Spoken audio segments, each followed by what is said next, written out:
Tapos, sabi nga nila, meron daw akong tinatagong panty dito. Meron nga. Ayan. Namakyaw ako ng mga beddings talaga sa kanila. Actually, wala akong masasabi na pinagkunan ko ng inspiration nito.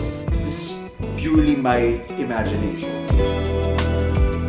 Idol ko kasi nanay ko talaga. Lahat nung values ko in life, nanay kong nagturo sa akin. Bakit ako naiiyak? Pansin ko parang kanina pa ako tinatanong, ang sakit na ng likod ko. Welcome to my sanctuary. I'm introverted and this is where I recharge. At medyo wait lang, medyo hindi pa pala ready itong toilet and bath ko.